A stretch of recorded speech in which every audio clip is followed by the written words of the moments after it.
حکوومەتی یاریمی کوردستان لە ئێستادا بێ هەڵوێسترین حکوومەتە ئەتوانین بڵێن لەسەر ئاسی جیهان و ناوچەکە ئەوە تا ئەبینین هاوڵاتێکی زۆری کورد کوژراون شەهید کراون لە ماوەی ڕابردووە تاکوی ئێستا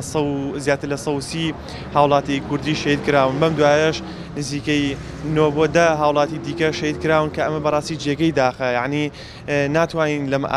ئەم هەڵوێستانەی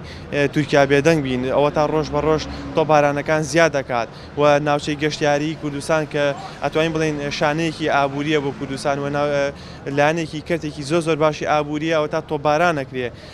ئەم کەرتەی زەعیفەکرێ هەڵوێستی حکوومەتی یاریمی کوردستان لەم بارەیەوە زۆر سست و لاوازەوە زۆر شەرمنانەیە ئەوەشی کە ئەی دەری ئەبرێت لە ئاست هاوڵاتەکانی خۆی نییە بەڵکو لەسەر نەتەوەیەکی تیگەیەتە جواب کەویش عەرەبە هەچەند عەرەبیش حەقی خۆیەتی بێتە جواب لەسەری بەڵام ئەو لێوێت بۆ هاوڵاتەکانی خۆیەتی کە کووردە ئێمە بینین ڕۆژانە هاوڵاتێکی زۆر لە ناوچە سنوورەکانە بە تۆپبارانی تورکیا و ئاوازەکانی ناوچەکانی خۆیان چۆڵەکەن چەندین گوند وڵاتی ناوچە سنوورەکان چۆڵ کراون ئەوش بەوەی تۆپبارانی تورکیاوە ئەتوانین بڵێن پارتی و یەکێتی ئەم دوو حیزبی دەسەڵاتە و حکومڕانی کوردستان خۆیان فیتی تورکیان و خۆیان هەوڵ بۆ ئەوە دەن ناوچەکە سیخوڕیکەن بەسەر ناوچەکان و لەلایەن تورکیا و تۆپباران کرێت بەڕاستی بەداخەوە دوای 30 ساڵ لە حکومڕانی کوردی تا ئێستا حکوومەتی یاریمی کوردستان نەیتوانێت هەڵوێستێکی جدی هەبێت سەبار بەم تۆپبارانە و نەیتوانیوە لە بەرامبەر هێزی داگیرکاری تورکیا بوەستێتەوە کە ئێستا بینین تورکیا بە قوڵای 30 کیلۆمەتر هاتوتە ناو خاکی کوردستانەوە زیاتر لە 40 بنکە و بارەگا و دەستگای سیخوڕی هەیە کەمە بەشێکیان لەیان یەکێتی پارتیەوە داعمەکرێن و لەلایەن یەکێتی پارتیەوە زانیاریان پێ ئەدرێ بە تایبەتی پارتی دیموکراتی کوردستان کە بەداخەوە جاشایەتی نەما پارتی نەیکات خیانەت نەما نەیکات سیوەکی ئامان لەبیر نەچووە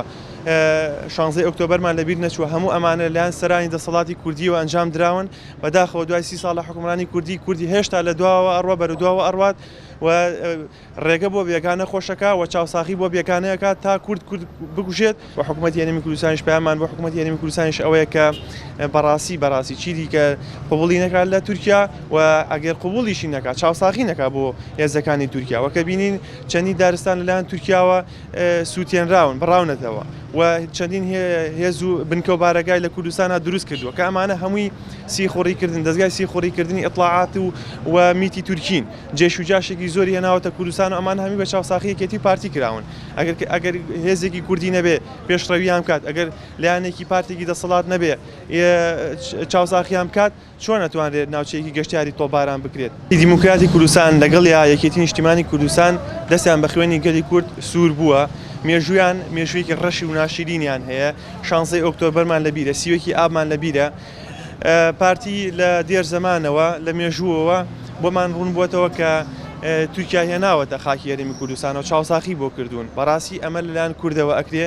بەدەستی برا کوردەکان کوردی خۆی شەهید ئەکرێ کوردی خۆی ئەکوژرێ ماڵ و حاڵیان دەربەدەر و وێران ئەکرێ ئەمان هەمی بە چاوساخی پارتی دیموکراتی کوردستانە مێژوویەکی ڕەش و بەد و ناشرینی هەیە بەڕاستی بەداخەوە بۆ پارتیکە هێزی یەکەمی کوردستانە با بڵێن ئەوش بە ساختەکاری و بە دەنگدانی